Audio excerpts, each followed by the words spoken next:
Hello and welcome to the Tennessee Informer. Thank you all for joining us tonight. If you've watched the Tennessee Informer very long, you've heard me complain about the rhinos, reptiles, and reprobates in our Republican supermajority that consistently fail to uphold their oath to the state and U.S. Constitution, to defend our rights, and promote and pass common sense legislation that reflects the traditional values of most Republican voters in our state. There are no shortage of culls and yes men and women in our legislature that roll over like a trained puppy in deference to what the governor or so-called leadership wants, willingly abandoning their constituents in the process. Fortunately, there are some exceptions to that rule, and we have one of those exceptions with us tonight. Representative Jody Barrett from District 69 joins us to talk about his efforts in the state legislature and the games played by the so-called leadership and governor that are detrimental and insulting not only to his constituents, but the citizens of Tennessee. And we'll also discuss his candidacy for the Tennessee 7th District congressional seat recently abandoned by Mark Green. Before we do our Informer report, I want to give a thank you to Mayor Mark Potts of Jefferson County. And this is a response to a thank you letter he sent to Tennessee Informer. And of course, David Seal was involved with this. David was on our show back during the last session to talk about a bill having to do with eminent domain. Basically, they were trying to take your property under eminent domain if it was there, if it met their definition of blighted. And so David came on the show. They felt that was helpful, as well as a lot of other people, okay? It was not just that he showed up here and everything fell in line. But we were one of the people that received a letter, as did several others. But I think it's good of the mayor to do that, and we really appreciate the recognition. Now it's time for the Informer Report.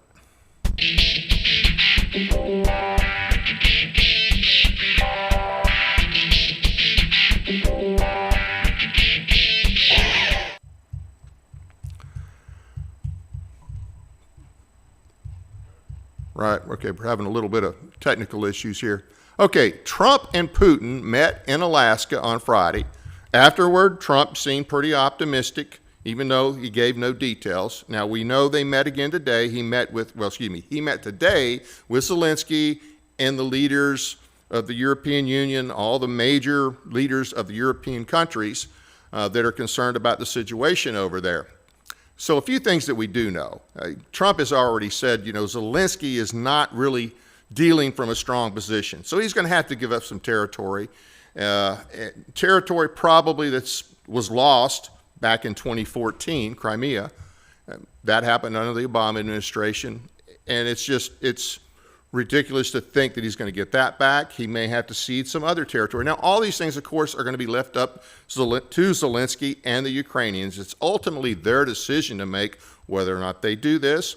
And, of course, Zelensky and the European Union and other countries, the countries that make up the European Union, they're concerned about, they want some sort of security program plan for Ukraine and, of course, for Europe. And so hopefully within the next week, they will meet and come up with a plan to end all this. A couple of things here. Number one, this is still not our fight, okay? Hopefully, even if it's a security force, I hope that there's no American troops involved, and I hope the spending on it from the U.S. is minimal, if any. We've already gave them way, way too much money. And as far as Europe helping, they have stepped up from the past of what they've done in terms of providing for their own defense. But let's face it, they're way behind the power curve, and they can barely keep their own countries under control. They've let so many Islamic migrants come over there, illegal aliens and all. They're about to lose their country. I mean, they are in a mess. I think they would have a civil war if they were to get involved in a wider war somewhere else. I don't think they could keep their country in line. So I hope that this ends soon. But I hope that we don't get stuck with any of the actual security responsibilities, and we need to stop paying out anything, okay? Ukraine's not even an ally or a member of NATO. Now, I can only speak for myself. I only care about America, okay? I really only care about America. I am fresh out of dams to give for any other country than the U.S. Now, that includes the non-country terror haven hellhole of Gaza. The more Hamas that Israel eliminates, the better. Yes, I understand there's some innocent people there, but there were a lot of innocent people killed on 9/11, and Gaza and the entire Muslim world celebrated. Once again, I'm in short supply of dams to give for anywhere but the U.S. Speaking of Hamas, at one time our FBI believed that CAIR, that's the Council on Islamic American Relations, was Hamas. And Hamas still is listed as a designated terror entity. Well, maybe somebody finally reminded the federal government of that, because now the Trump administration is in the process of designating CAIR, and more importantly, the Muslim Brotherhood, the granddaddy of most Islamic terrorist organizations worldwide, as foreign terrorist organizations. Way overdue, but I hope that means that they are also going to take a harder look at Qatar, a country the administration recently bragged about making a deal with that was going to invest billions of dollars in America. Qatar is and has been a very actor, very much like Iran when it comes to financing terror. There's also a Tennessee link to Qatar we can talk about sometime. Just go to dailyrollcall.com and look up the article. It's Haggerty / Samara Ali / her husband. I don't recall the year on this. And yes, Haggerty is a reference to now Senator Haggerty. Okay.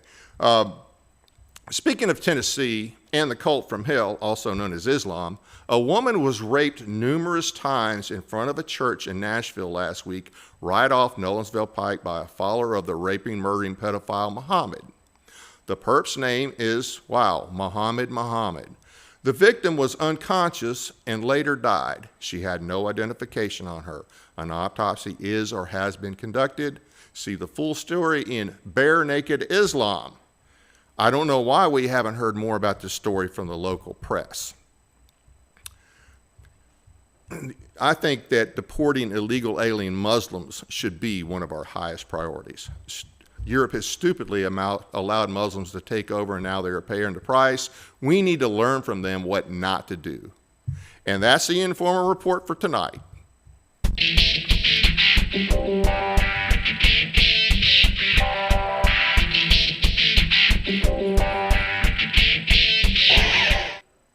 Now to our guest, state rep, and now candidate for the 7th District House seat, Jody Barrett. Jody was one of 4 Republican legislators that voted to stop Bill Lee's red flag special session before it started, rightfully opposed the unconstitutional voucher plan, and he supported reining in the governor's emergency powers, as well as many other battles he's fought in Nashville. Jody, welcome to the show. Good evening, sir. How are you? I'm doing fine. I appreciate you coming on. Glad to have you. I know you're busy. You're actually at a campaign event right now. People can learn more about you, of course, at jodybarrettfortennessee.com. And I want to get right into this. I want to talk about your time in the legislature, then we'll get to the 7th District race. Now, Sure. You're halfway through your second term, and you've received high marks from certain conservative organizations based on your voting record. The Tennessee Report Card, which is put out by Tennessee Stands, has you at a perfect 100 for 2025. And I think the other organization, and I don't have the slide for that, I think that was the John Birch Society, correct? That's correct. The John Birch Society Freedom Index. Okay, and that is one of the hardest ones. That's one of the best ones out there, because they look, they're more constitutionally minded. So to get 100 on that, that's impressive. And of course, Tennessee Stands is, they're a very conservative organization. And I think one of the important things on this, at least with Tennessee Stands, I don't know so much about the JBS, although I should, is that they don't just look at how you voted when it came up to the floor. They look at your committee votes. Oh, yeah. And that's where we know that's where legislation is, it's make or break there. Yeah, I think it's key when you look at that slide and you see the 100 score, but below that, the A+ leadership grade, which, I think is kind of humorous whenever they are off to the right there, the A+. I think it's humorous because when my opponents or detractors say, well, he's ineffective and he doesn't get anything done because his leadership's mad at him and they're all blocking him from getting his bills. Well, you don't get an A+ leadership grade by just rolling over and not doing anything. So, folks that are watching what's going on in committee and what's being said on the floor, how these bills are being contested, and the comments that we're rolling out there for people to look at and think about, I think that's a good sign that we're still being effective. We're changing the language of some of our colleagues up there on the House. Absolutely. And having this from an organization like Tennessee Stands or JBS means a whole lot more than I would be concerned if you had an A+ rating from Sexton. I'll just tell you right now. Matter of fact, you probably wouldn't be on the show right now if you had an A+ rating from Sexton. Just bottom line. Well, it's certainly two different approaches to being a legislator. That's for sure. Okay. Was there now? I know that we'll talk about some of their tricks here in a second. I know they blocked most of your legislation this year. They just made sure. And let's talk a little bit about that. How they go about that when they decided, okay, he's not playing ball our way, so we're going to make sure he doesn't get anything through. Let's talk about that a little bit. Right. So I tell people it's kind of like when a baseball manager goes out to argue balls and strikes. He can usually get away with saying the first ugly thing to the umpire, maybe get two things out. But when you say the third thing, he throws you out of the game. And so I think that's where I got this year. It wasn't just the school voucher vote, but that was the final straw, I think, that kind of turned everybody and got me tossed out of the game. And essentially what they did, because I've got such good legislation, you can go on capital.tn.gov and see the bills that I have that are still pending. They're not dead. They haven't killed them. They just play games with the scheduling whenever you try to put something on notice in committee. And you're maybe number 7 or 8 on the calendar, and the committee chairman gets to number 6 and he decides, well, we're going to skip on down to item 12 or 14 and deal with this one now. Yeah. And so you just sit there and politely wait your turn and hope that they call your bill. And then what we ultimately realized is that they weren't going to let any of my bills come up. And like I said, they didn't want to kill them because they would have to have a bad vote then and have to go back and explain to their constituents why they were killing human trafficking bills and bills that roll back the governor's emergency powers and things like that. And so, once I realized that the game was afoot and what they were trying to do to me, I found another way to skin the cat. So I went and found some other friends to put their name on the bills as sponsors. Right. Took my name off and just try to do an end around that way. And so we got 3 probably of the most influential and important bills passed this year in the entire session, just by me being willing to take my name off of it and not get my picture in the paper and my name on the radio, so to speak. What were those bills? So the biggest one I think that's gotten the most publicity is the human trafficking bill, or human smuggling. We have human trafficking already on the books in Tennessee, but we did not have a law that made it a felony to smuggle human beings, which is exactly what the cartels and all of these NGOs are doing whenever they're trying to hide people from ICE and from federal law enforcement agencies. They'll get tipped off that ICE is coming to Memphis and going to be in a certain neighborhood, so they'll load them all up on a bus and take them over to Chattanooga for a 3-day weekend to hide them out. And so the Center for Security Policy came to me back in January with a bill draft that they wanted to run. We worked for about 2 months with TBI and Homeland Security and Department of Safety to get that language drafted up and amended. Probably did 10 or 11 different amendments on it till we got it right and everybody was comfortable with it. And then when I put it on notice, I started getting games played with it. And somebody told a friend of mine that any bill with Jody Barrett's name on it is dead on arrival in committee. And we're going to make sure that guy doesn't have any success this year. And so I went ahead and found somebody else that would take it, and we got that passed. So this whole deal with the University of Belmont, hiding illegal immigrants in their dorms, they're violating that law, the portion of that law that makes it a misdemeanor to harbor illegal aliens.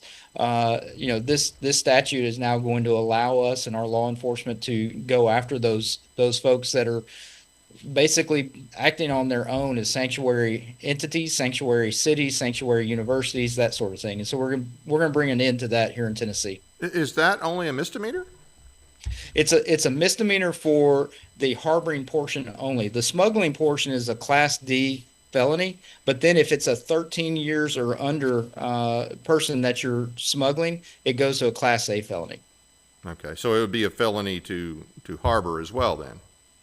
It all gets tied together. Essentially, you can't do one without the other. Okay, okay. Now, so I know that I hear that ICE is active in Nashville and other places here in Tennessee, but is the state actively using this law? Are they just letting the feds do their thing?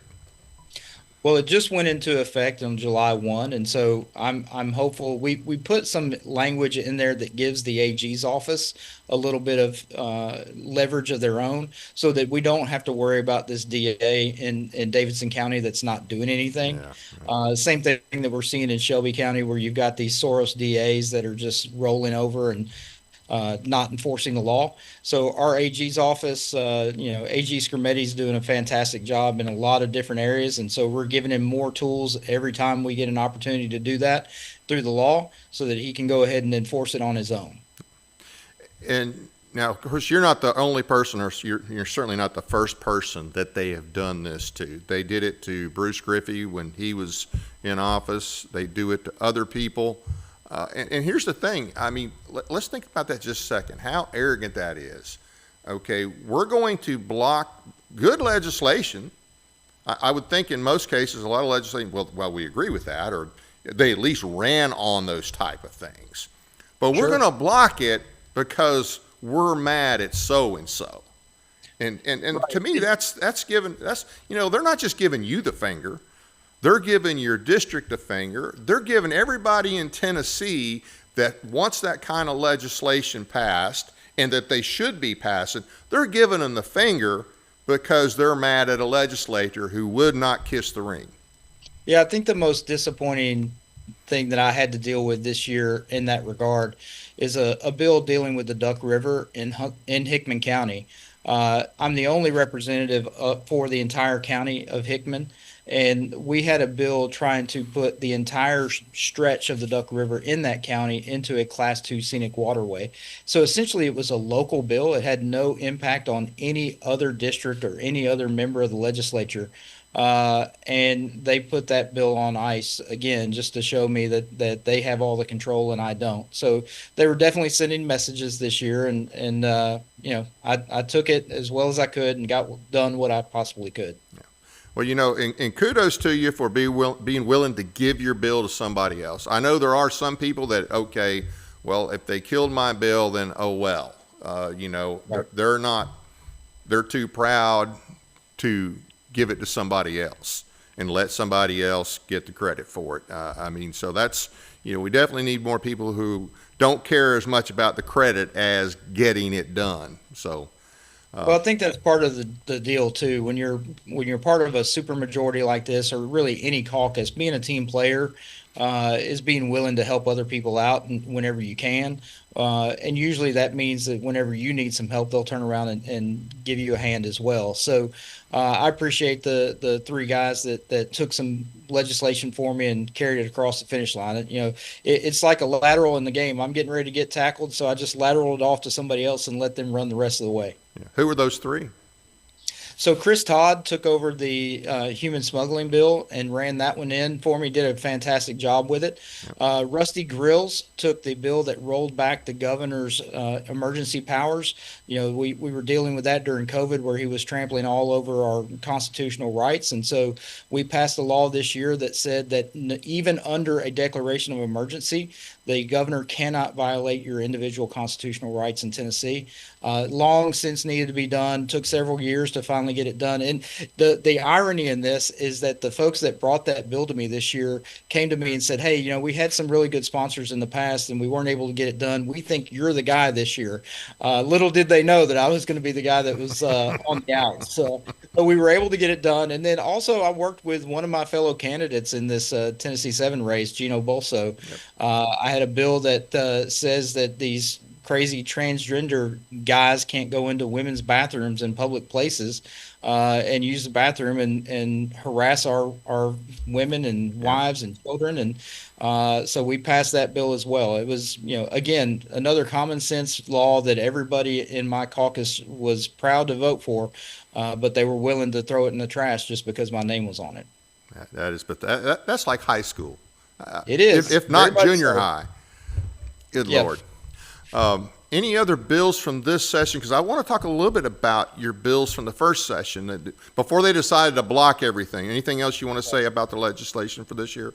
Yeah, I've got a couple of things that are still live out there. I tried last year to get this civil right of action where you can sue anybody that is violating the criminal obscenity statute in Tennessee. So if you are manufacturing, distributing, transporting, delivering, whatever, obscene materials in the state of Tennessee, there's a criminal statute for that. But there's not currently a provision that allows us as citizens to sue those people for damages. So you're reliant on a DA, a district attorney to investigate, and it's a higher standard of evidence in order to get a conviction. And so for whatever reason, I can't get my friends in the Senate to understand that this is needed to not only provide access to the courts for parents and children that are being exploited by these companies, but also to create a deterrent for them to stop doing business in our state. If we hit them a couple of times in their pocketbook, I promise you they'll stop coming into Tennessee and doing this stuff, and we need to get rid of it. It needs to get out of our state. So that's a big one. And then I also have a bill that I have a caption bill. I've been sitting on it. I knew that last year was not going to be good for it, but I'm hopeful if I do come back next year, if I'm not in D.C., I've got a bill that's going to deal with abortion, that deals with personhood and basically making abortion completely illegal. Right now, we're playing footsie with the American Medical Association, protecting the doctors and that sort of thing. We got more abortions happening in Tennessee than they were before Roe v. Wade was overturned. And so that's going to be a big, heavy lift, even with the supermajority that we have. But somebody needs to take this mantle and shout it from the rooftops that there's more to be done here. And so I'm happy to do that. Absolutely. And the Senate is, pick a topic. The Senate is a problem, definitely a problem.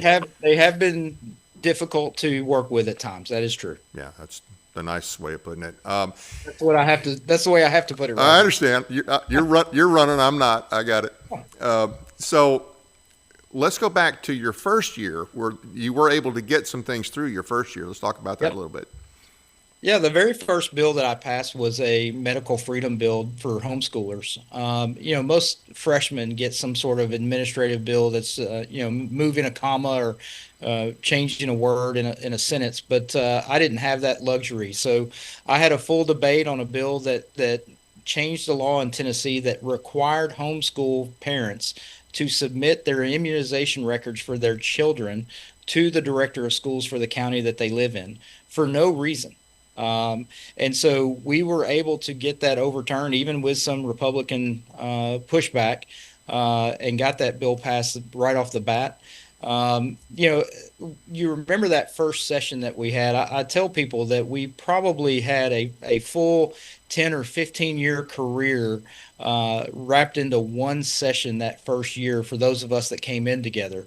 We had the transgender surgery bill, moved from that straight into the drag queen story hour.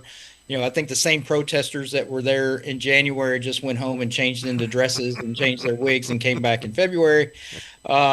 And then we went from there into a fight over the Tennessee's trigger ban on abortion, because immediately after Roe v. Wade was overturned, the American Medical Association and others started attacking that law, trying to weaken it and create pathways for doctors where they couldn't be sued.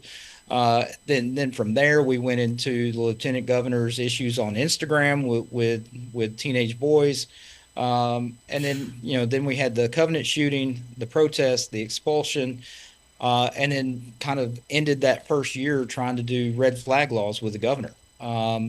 So that first session was wild. One of the things that I was able to get done, though, that I was very proud of, and it happened at the beginning of the second half of that session. This issue that we've got in America now, where these pink and purple haired fascists think that they can just walk into a bridge or an interstate ramp or a highway and just sit down and block traffic. And it was maddening watching this stuff going on. And so we drafted a bill. I got that put together in January of that second session and got with Senator Brent Taylor, and he agreed to sign on to it. We filed that bill on Wednesday, and on Friday, the pro-Palestine march on the bridge, on the I-40 bridge over the Mississippi River happened, and it was perfect timing for us. I mean, it justified everything that we were trying to do with that bill. So we got that done to where you can now sue those people too, and drag them into court. And if we can find out who's funding those protests, then we're going to drag them into court too. We're going to make it really expensive for these people to do these silly things in Tennessee. Good. One question on vouchers. Now, like I said, Yes, sir. you voted against vouchers. I'm glad you did. I agree 100%. I think it's unconstitutional according to our state constitution, and I think we're seeing that it's not what they said it was going to be in terms of they're actually paying more to those families, I think it is, than what you're spending on the kids in public. At least that's a story. Right.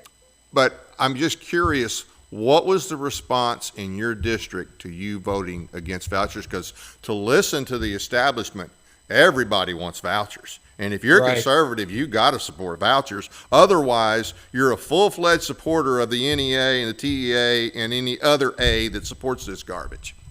Yeah, I was told that too, that this polls 80% among Republicans. They're all for school choice. Well, the problem is the voucher bill was not a school choice bill. It's a voucher bill.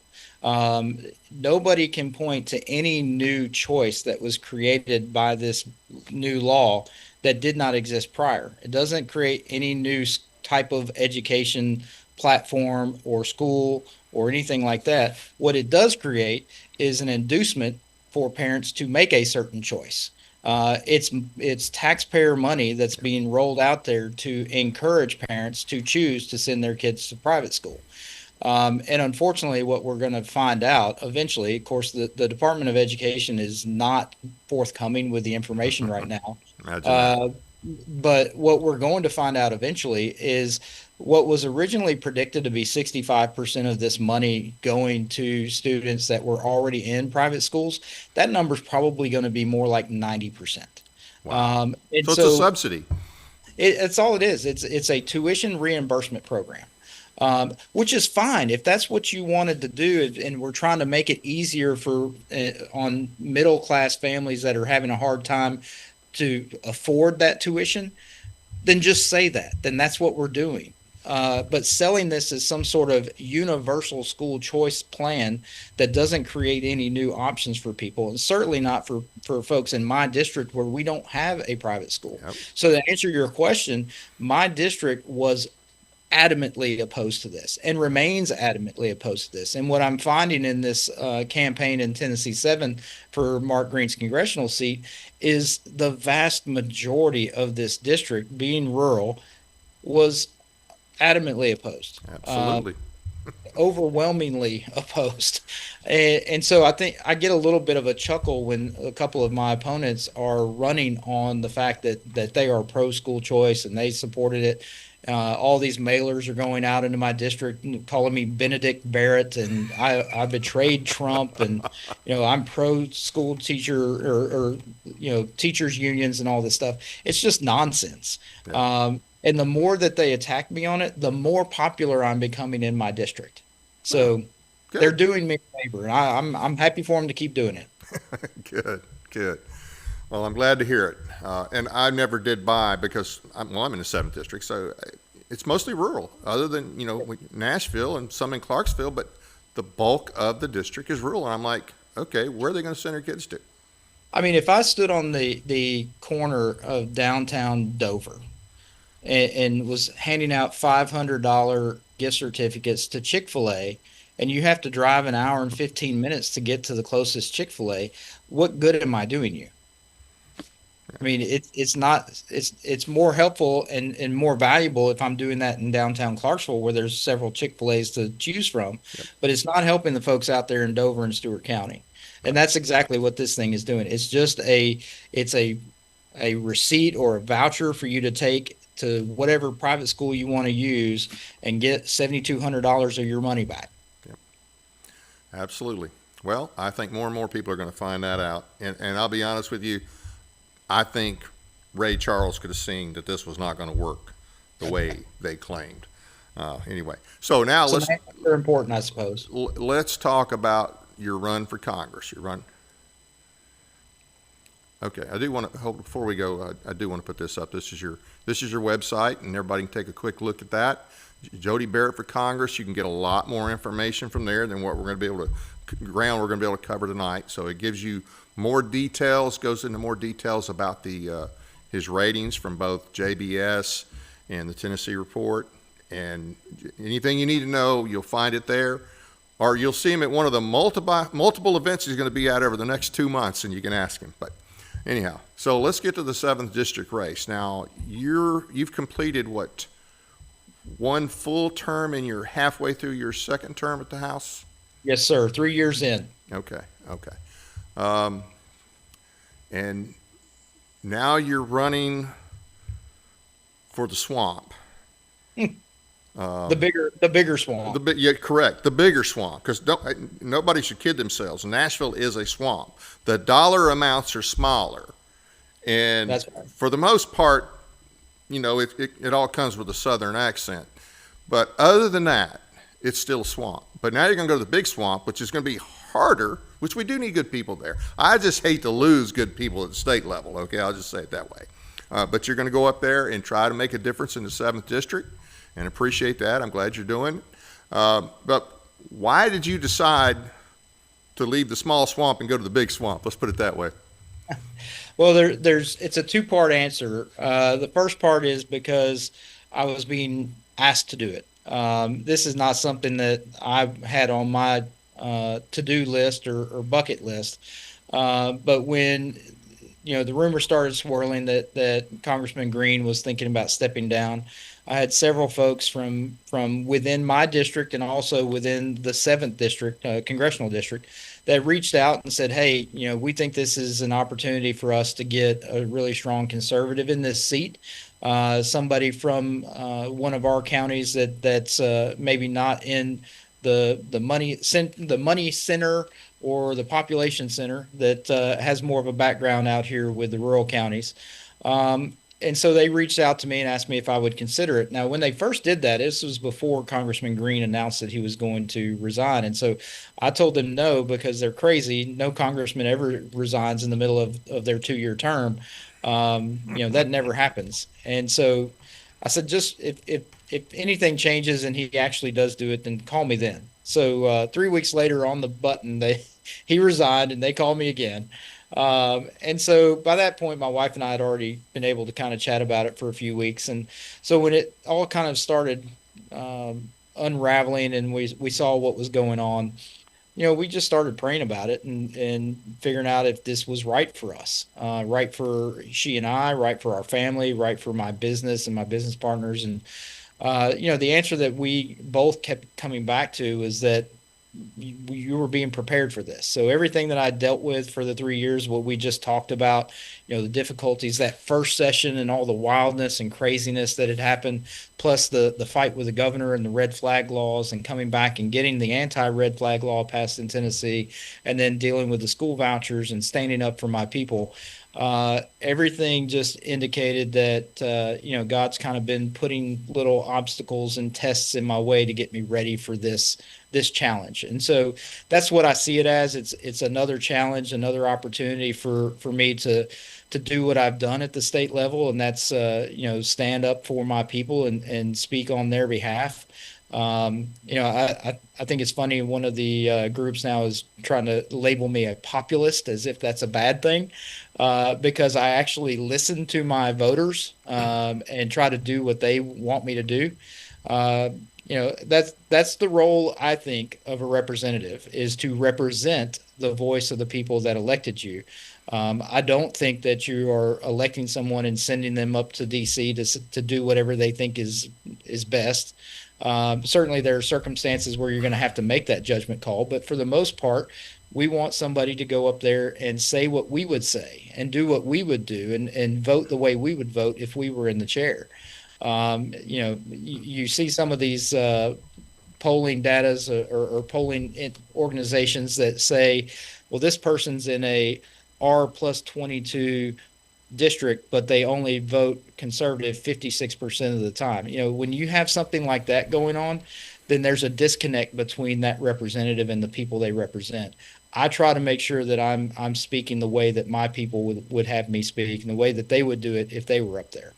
Let me get some clarification on that because, and I hear that response a lot, but your house, your state district, of course, is a lot smaller than the 7th district. So you're going to have a lot, and I'm just talking among Republicans, you're going to have a lot of different ideas about things as far as, Sure. What they want. So, but really, would you not agree that one of your main responsibilities up there is to uphold the Constitution? I mean, I would hope that would be one of your guiding principles. For any, I would think any issue would be okay if it's not a constitutional conflict, then I would think that would be where, the people, what the people want. No, it's a step 1, step 2, step 3 analysis, right? Step 1, is this a constitutional thing for us to be doing?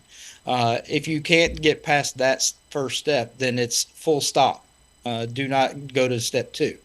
And you're right. The district in Dixon, Hickman, and Lewis County that I represent now, with 72,000 people roughly, is not nearly as diverse as the congressional 7th with 700,000 people.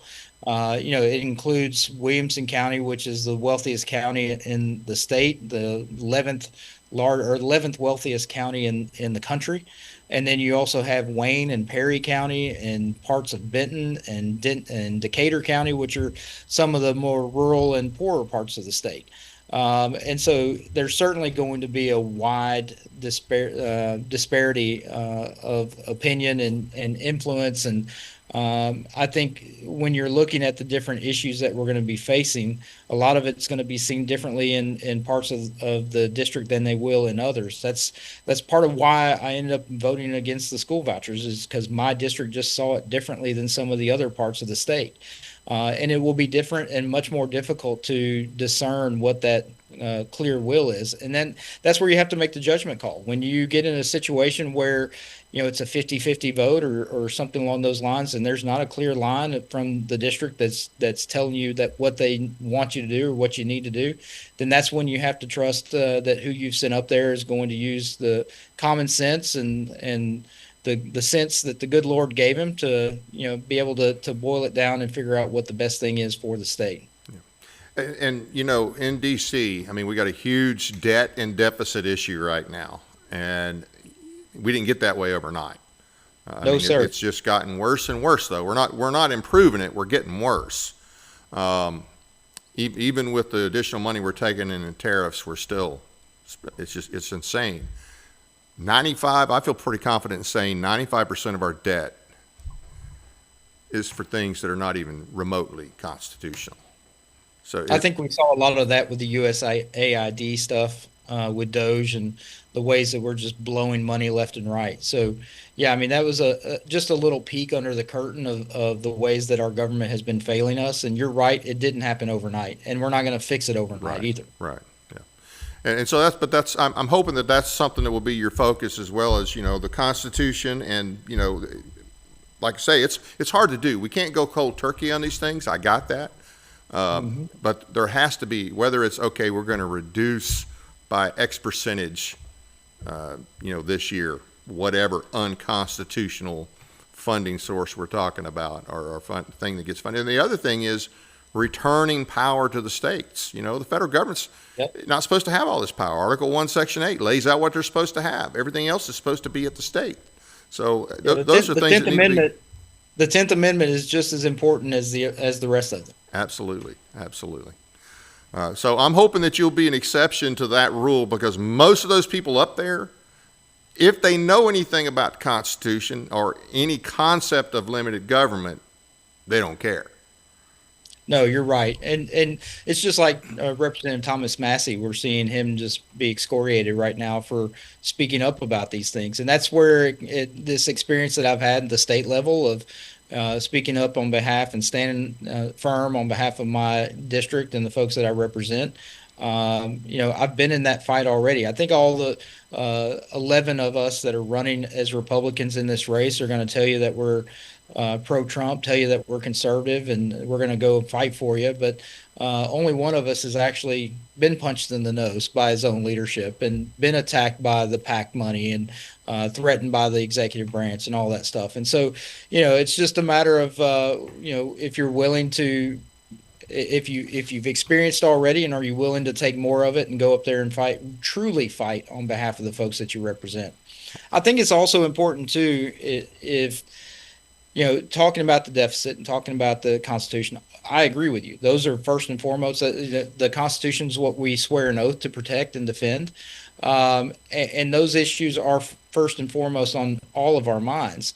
But I do think that some of these candidates are giving political speech and campaign speech by saying, well, I'm going to go up there and I'm going to solve the debt and I'm going to balance the budget. And my first bill is going to solve whatever issue it is that they think is polling well at the time. And they're not being necessarily truthful with you, because what's going to happen to whoever wins this election on December 2nd, on December 3rd or 4th, they're going to fly to DC and they're going to get sworn in, and they're going to walk right into a budget fight over a continuing resolution to see if we're going to raise the debt ceiling and continue operating the budget before we close for Christmas. Right. So don't make no mistake. We're not going to go up there and solve all these problems and be world beaters as soon as we hit the ground in DC. We're going to walk into a crap storm. Yep. And then after that Christmas break, when we come back and they give us our keys to our office building and we find an apartment to rent, we get a staff put together so that we can do the constituent services that we need to do, will be about time to pull papers and run again in the midterm election. So anybody that's telling you that they're going to do all of these wonderful things if you elect them for the remainder of Congressman Green's term, Right. They're just not telling you the truth. What we're going to do is go up there and try to hold on tight and not get killed in the 9 months or 10 months that we're up there. And then we're going to do everything we can to hold on to this seat in the midterm for the Republican Party. So, and I understand you're right. You're not going to fix it overnight. I got it. And you're going to get there in December. And I mean, it's going to be like drinking from a fire hose, because they're going to come out with one of these big omnibus bills, which I'm totally against. But do you have anything in mind of powers that you want to work on returning to the state where they belong? Something that you already know you want to work on. Yeah, I mean, I think a lot of what we're trying to do, those of us that are running for this seat, see a lot of what President Trump has put out in executive orders and trying to get those things codified. So, for instance, the federal Department of Education, I don't think there are very many Republicans left anymore that honestly think that there's any good purpose for the federal Department of Education. Right. It is something that should be returned to the states, and figuring out how we're going to do that and what it looks like is something that Congress needs to take some serious time and effort to do. If that's if that's some sort of funding mechanism where this money is coming back in block grants to the states, that's fine. Let's go ahead and get that done, because President Trump only has 3 years left. We're on a clock. And so whatever it is that we're going to get done, we're going to lose a lot of time with this midterm election. Yeah, and you don't know how that's going to turn out. No, you don't. So why wait? Why are we spinning our wheels on this stuff? Why are we taking the month of August off? Let's go ahead and get to work while we have the majority now. Let's get these things in motion and get them done. So, Department of Education, we've got to really continue working on this election integrity stuff. Yep. Hand marked paper ballots, all of these things, getting rid of the machines, getting rid of going back to precinct voting. He signed an executive order on that today, and granted that needs legislation, and granted it's going to be tied up in court. And I'm not a big fan of executive orders. But that's where Congress has an opportunity to act. Absolutely. He is telling us what his position is on it. Yep. Now let's pick up that ball and run with it and make a bill out of it and pass a law. Absolutely. Should the ATF be eliminated, or at least take the F out of the ATF? Yeah, I'm all for it. And what another useless three-letter agency in DC. Absolutely. And now okay, I think I've kind of just talked about this agencies and programs. You said Department of Education. Anything else? I mean, there's no shortage of three-letter I mean, agencies that need to go. if we want to get wild, let's just get rid of the IRS. I'm going to say this. I think if we're ever going to fix this country, it's not just a matter of fixing the IRS or getting rid of the IRS. We got to repeal the 16th some way somehow. Because as I long as the can't. federal government has that money is the root of all the evil. Because if they Right. don't have it to bribe people with, then they don't have any power. Well, and like we said, we give them $1, they send us 25 cents with all sorts of strings attached to it, Yeah. and then they try to make fun of us. Well, you're relying on 40% of your budget's coming from the federal government. Well, that's our money, buddy. We send it up there to you, Yeah. and Absolutely. and you're just sending it back to us piecemeal and telling us what we can and can't do with it. Enough's enough. Right. So, what are your legislative priorities? Uh, I'm going to be honest with you and tell you what most politicians won't tell you. My legislative priority, at least in the next 9 months to a year, will be to get reelected.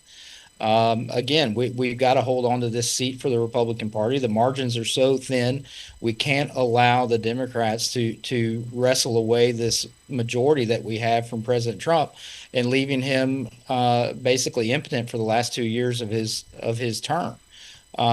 So a lot of what I'm going to be trying to do is make sure that I'm getting as much done as I can to help get these executive orders codified, so that we're not sitting here 2, 3 years from now going, man, we had a real chance to get Yeah. some stuff done and make some real change.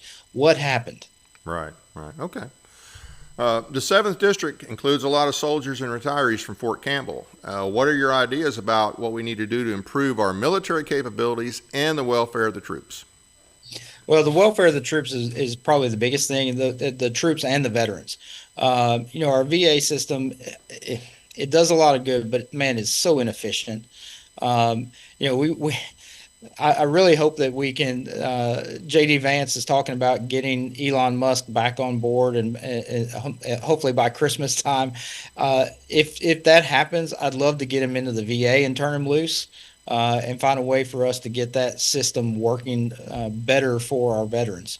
It shouldn't be a complex Rubik's cube and maze for you to sort through to find out what is out there for you, what kind of assistance that you can get, and then the bureaucratic red tape and everything that you have to go through to get it. My brother used to be a VA service coordinator in South Texas, and I've just heard so many stories of what he had to deal with, but also all of the wonderful things that he was able to do for these men and women who had no idea what was out there for them. So that's the main thing. I think Representative Ogles or Congressman Ogles is announced recently a CBOC in Nashville. Honestly, we need to do something that's a little bit further outside of Nashville. We've got so many veterans that are out here in Stewart and Houston and Humphreys and Dixon County. If you look at the district, I think Dixon County is probably the geographic center of it. And what a great spot to drop a CBOC in. So all of these veterans out here on the west side of Nashville, out toward the river, don't have to go all the way to Murfreesboro or Vanderbilt Hospital in order to get their VA assistance. That's first thing on top of mind to answer that question. Okay. I don't know, whether Musk comes back or not. I think if you turned Rand Paul and Massey loose, we could probably cut a lot. Hey, same thing, just a different version of it. I agree. All right, it was reported last week the Trump administration, they're in a process of having the Muslim Brotherhood and CARE designated as foreign terrorist organizations.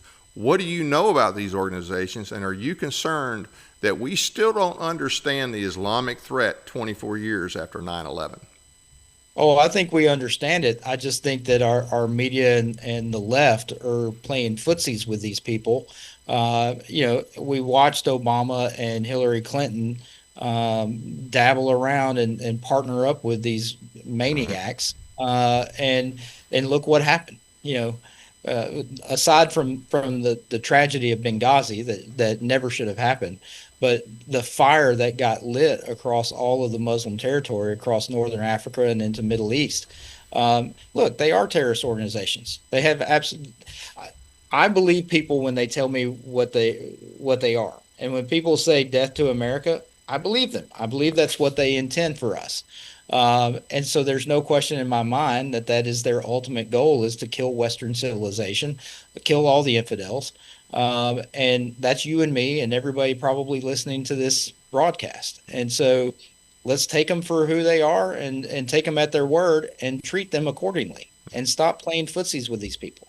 And of course, CARE and the Muslim Brotherhood, there are, CARE is part of the Muslim Brotherhood, and a lot of these different organizations are. But I mean, we just had, 2-3 weeks ago, I'm sorry, well, they haven't proven that one yet. Anyway, I'm thinking back to the situation in Fort Hood. I mean, we've had attacks on American soil, a lot of attacks. Even in Tennessee, we've had attacks since 9/11. So I'm not sure that our law enforcement receives the training, because remember, when Obama was in, he did away with anything that had to do with treating Islam as a threat doctrine. He got rid of all of it in the military and in law enforcement. I'm not sure they actually get it. They may get it on an individual basis, but I don't think it's part of a formal training curriculum for them. Well, no, absolutely not, because he was spending his entire term in office as president convincing the world that Islam was the beginning of all mathematics, and NASA could have never happened, and we'd never been in space if it wasn't for the Muslims, the whole 9 yards. So he did nothing for his 8 years but try to completely change the way the world sees and views the Muslim Brotherhood and the Nation of Islam in general, right. Which is doing a very big disservice to an entire generation of Americans that don't know any better. Right. Yeah. And I don't think we've recovered from that. I don't think we have figured out that, hey, we need to get back out there and teach the people. But that's my opinion. There's also in Stewart County, which is in the 7th district, it's known as Muslims of America, MOA. It's also linked to an organization called Jamaat al-Fukra. The leader of it is a guy named Jelani, who's from Pakistan. Now, there's been some very bad links made. Now, the MOA has never been, that I know of, designated a terrorist organization, but there's certainly been people in the organization that have had some links. Matter of fact, this was not brought up in his trial, but in the first World Trade Center bombing in '93, guy's last name was Hampton, Rodney Hampton, I think. He was actually involved with the MOA. That was never brought up in the trial, but he was actually involved with them. This compound's in Stewart County, been there for like 45 years. And it may surprise you that I've not been invited to come over there and speak to them. Well, I would be concerned if you had been. Anyway, I just want to, what, if anything, you know about them and their links to foreign entities or terrorist activity? Well, having been born and raised here in this area, I'm well aware that they are there. As far as their links to terrorist activities, I am not read in on those things. As a state representative for 3 years, dealing with those types of issues at that level have not been anything that's crossed my desk. Right. And so, it's certainly something that I will have to be made aware of and read in on once I get up there for sure. Yeah. Well, I can help you with that. I can help you with that. Well, with it being in my backyard, so close to Fort Campbell, it's certainly something that we all need to be keeping a very close eye on, for sure. Absolutely. Closing thoughts. Yeah, closing thoughts. The choices really for me is very simple in this race. You talked about my record earlier. I am, out of 11 candidates in the Republican Party, I am the most conservative candidate in this race to replace Mark Green. As you said, I'm the only one that has a perfect 100% conservative voting record from two different organizations, two different agencies. I'm the only one that's actually been in the fight. And with all due respect to the military folks and people that have that background, it's a completely different type of warfare in a legislative session than it is in the actual battlefield. And so this is this is mental and psychological, and the money and pressure and everything else that comes along with it. And so I've been taking those slings and arrows from not only from the radical left and those crazy people on that side of things, but from my own party, from the big PAC monies that have been coming after me and running attack ads left and right, from my own government or governor, who clearly wanted this school voucher bill and has been upset with me for standing against it and standing with my people. So you don't have to guess what I'm going to do if you send me to DC. I've got a record for 3 years. You know that I'm going to be conservative. You know I'm going to vote the right way. You know I'm going to run the type of bills that you want to see done. And you know I'm going to listen to you and be available to you to talk to me and let you yell at me whenever I do something that you don't like. Let me ask a real quick question. AFP, Americans for Prosperity. Have you got any? Have they ran any ads against you? They're all these organizations are limbs off of the same trunk of the tree. Right. They tell you, well, we haven't done anything to you, but it's American Federation for Children, it's Club for Growth. They're all the same Koch brothers funded, Right. Rotten tree. So yeah, it's all part of the same deal. I was just going to give you kudos because if AFP is running commercials against you, I mean that would be a feather in your hat as far as I'm concerned. Yeah, well, they recruited one of the individuals into this race because they were afraid that I might win, and so they had to get somebody in this race that they had backed last November with $1 million, trying to get him into a state seat. So, Oh wow. yeah, they're involved heavily. Okay. Any upcoming events? Oh, we've got stuff left and right. I will be in Lawrence County tomorrow night for the Reagan Day dinner. Yep. We've got another Houston County event coming up for a candidate forum. There's going to be a joint event between Montgomery County and Cheatham County doing a candidate forum as well. What else? Thank you. I've got a live stream coming up with John Rich on Thursday of this week. Cool. So that will be at 7 p.m. on X. He and I have been getting together and talking about some of these attacks and things that are coming out against me. And, we're talking about the work that he and I have done together on the TVA issue in Cheatham County and New Johnsonville, also on red flag down and getting rid of these red flag laws that the governor was trying to push down our throats. So it's going to be a good deal. It'll be probably 30 to 45 minutes. We'll be live, and I suspect there'll be quite a few people watching across the country. So it should be a good time. Absolutely. And September 11th, you will be in Stewart County for the forum there. Yes, sir. Looking forward to that. And Yes, sir. we don't know yet how many are going to show up, so we'll have to figure out how we adjust the forum, whether we get 5 or whether we get 11 candidates. I'm hoping for closer to 5, but we'll see. Anyway, your website, jodybarrettfortennessee.com. Thanks for being with us, and good luck. Thank you, sir. It's always a pleasure to talk to you. You too. Have a good one. I want to thank the audience for taking the time to watch our program tonight. Please be sure to hit the like and subscribe buttons as well as the notification bell so you never miss an episode. We appreciate your support. Thanks again to Jonathan and Mary for their financial support for the month of July and August. We really appreciate it. It doesn't cost anything to subscribe, so please subscribe and listen and share with your friends. Check out our audio podcast on iHeartRadio, Spotify, and other platforms as well. Sign up for our weekly newsletter at our website, teeninformer.com. Find and follow us on Facebook and X. Look for Dave's Raves, which are 2-minute audio commentaries on current events. We're making some changes to that, and some will be written and posted on the site. On August 19th, the Lawrence County GOP will have its Reagan Day dinner. The speakers are U.S. Rep. Scott DeJarlais, Representative John Rose, and Senator Marsha Blackburn. There will be a cocktail reception at 4:30, dinner at 6, opening ceremony at 6:15. Individual tickets are $100. To purchase tickets and for location details, contact Lawrence Sutton at 863-614-7500. The Tennessee Firearms Association will have its yearly fundraiser Saturday, September 6th, beginning at 9 a.m. at the Farm Bureau Expo Center, also known as the James E. Ward Agricultural Center, 945 East Batter Parkway, Lebanon, Tennessee. The guest speaker is General Michael Flynn. Representative Rose will be there as well. There will be vendors galore and auctions for weapons, plus lunch. There's been an addition to the lineup that you need to know about. Brett Rogers, author of the book The Goal is to Win, will be there and will give a special 1-hour training from 9:30 to 10:30 on effective campaigning. I heard him speak just a couple of months ago.